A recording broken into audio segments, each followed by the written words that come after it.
नमस्कार, आप देख रहे हैं हल्ला बोल टीवी। मैं हूं दीपक शर्मा। बांकीपुर उपचुनाव हारने के बाद भारतीय जनता पार्टी का ही दिमाग ठिकाने नहीं आया है, भारतीय जनता पार्टी नेतृत्व का भी दिमाग ठिकाने आ गया है। और भारतीय जनता पार्टी नेतृत्व को यह समझ में आ गया है कि बिहार में नीतीश कुमार और जनता दल यूनाइटेड का साथ अब भी कितना अहम है, नीतीश कुमार का चेहरा अब भी कितना अहम है। बांकीपुर उपचुनाव में हार के बाद प्रधानमंत्री नरेंद्र मोदी और नीतीश कुमार की आज अहम बैठक हुई है और 20 मिनट तक प्रधानमंत्री नरेंद्र मोदी ने नीतीश कुमार और ललन सिंह के साथ मुलाकात की है और उसमें चर्चा हुई है। बांकीपुर विधानसभा उपचुनाव के नतीजे के अगले ही दिन जनता दल यूनाइटेड के वरिष्ठ नेता नीतीश कुमार ने प्रधानमंत्री नरेंद्र मोदी से मुलाकात की है और प्रधानमंत्री नरेंद्र मोदी और नीतीश कुमार के बीच करीब 20 मिनट तक बातचीत हुई है। इसे बेहद अहम माना जा रहा है।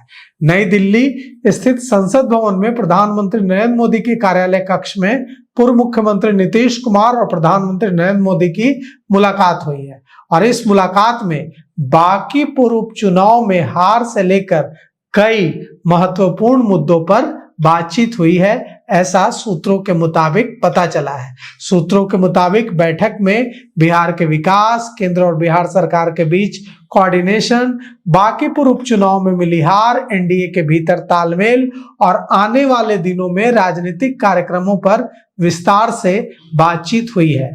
बैठक में बिहार को लेकर रोड मैप पर भी चर्चा हुई है। मीटिंग में प्रधानमंत्री नरेंद्र मोदी, पूर्व मुख्यमंत्री नीतीश कुमार, जनता दल यूनाइटेड के राष्ट्रीय कार्यकारी अध्यक्ष संजय झा और भारत सरकार के कैबिनेट मंत्री जदयू नेता ललन सिंह भी मौजूद थे।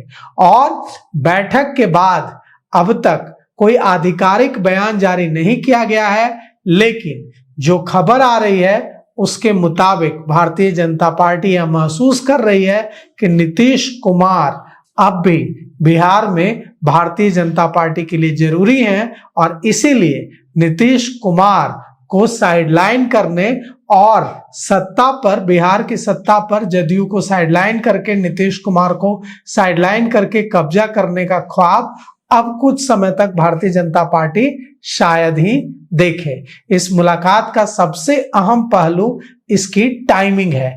बांकीपुर विधानसभा उपचुनाव के परिणाम के ठीक अगले दिन यह बैठक हुई है और इस मीटिंग को राजनीतिक रूप से बेहद अहम माना जा रहा है।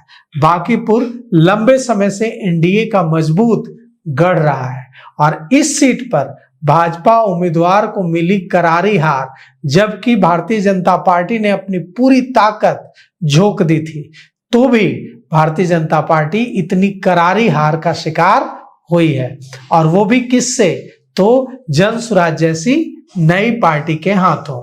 अब भारतीय जनता पार्टी को लग रहा है कि इससे एक बात तो साफ है कि बिहार की जनता गुस्से में है, बिहार की जनता नाराज है और जनता दल यूनाइटेड के अंदर से जो आवाजें उठी हैं, जदयू के विधायक अनंत सिंह ने कहा है कि नीतीश कुमार को जिस तरह से हटाया गया उससे जनता के बीच मैसेज गया है कि नीतीश कुमार को जबरन हटाया गया है और जनता को यह बात अच्छी नहीं लगी है। बात सिर्फ नीतीश कुमार को हटाने की नहीं है, बात भारतीय जनता पार्टी की सरकार पर भरोसे की है और बिहार भरोसा नहीं कर पा रहा है। सरकार बनने के बाद भरोसा जीतने की कोई कोशिश सरकार ने की हो ऐसा भी नहीं दिख रहा है, तो ऐसे नतीजे तो अपेक्षित हैं, भले ही सरकार को दिख नहीं रहा था। बांकीपुर उपचुनाव में करारी हार के बाद एकदम अलार्म बेल बजा है और सरकार अचानक से नींद से जागी हुई दिख रही है। जो सरकार बिहार की जनता को ग्रांटेड ले रही थी, वही सरकार अब आंखें मलते हुए उठ खड़ी हुई है और कारण का पता लगाने में जुट गई है।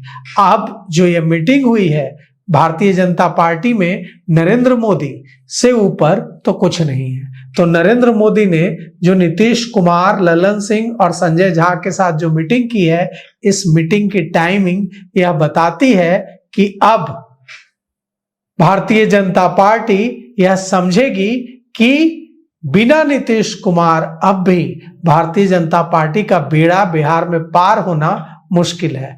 भारतीय जनता पार्टी के अंदर से भी आवाजें उठ रही हैं और जदयू के अंदर से भी आवाजें उठ रही हैं। बांकीपुर में बीजेपी की हार पर जदयू ने नसीहत दी है। श्याम रजक ने सम्मान का सवाल उठाया है।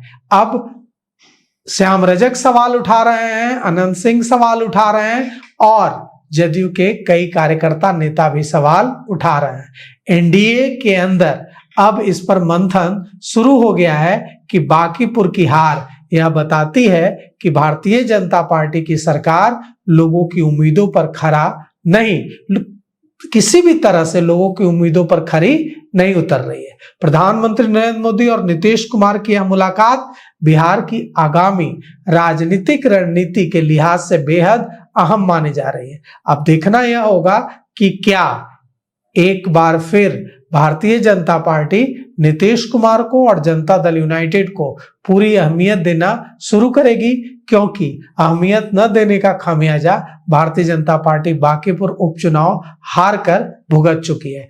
तो देखिए, अभी बांकीपुर की हार को पचाने में भारतीय जनता पार्टी को लंबा समय लगेगा। बांकीपुर की हार भारतीय जनता पार्टी पचा नहीं पा रही है। अब देखना यह होगा कि भारतीय जनता पार्टी इसके बाद क्या कदम उठाती है। क्या भारतीय जनता पार्टी बिहार में जदयू के साथ कोऑर्डिनेशन को बेहतर करती है, या भारतीय जनता पार्टी कुछ ऐसे संकेत देने की कोशिश करती है जिससे जनता के बीच ये मैसेज जाए कि भारतीय जनता पार्टी नीतीश कुमार का पूरा सम्मान कर रही है। नरेंद्र मोदी सरकार नीतीश कुमार का सम्मान का मैसेज जाए, इसके लिए क्या कुछ कदम उठाएगी? क्या नीतीश कुमार को कोई महत्वपूर्ण पद दिया जाएगा या जनता दल यूनाइटेड को ज्यादा महत्व बिहार की सरकार में मिलेगा, या फिर जनता जिन मुद्दों पर नाराज है उन मुद्दों पर बिहार की सरकार काम करना शुरू करेगी? करना तो कुछ पड़ेगा, नहीं तो बिहार की सत्ता भारतीय जनता पार्टी के हाथ से फिसल सकती है।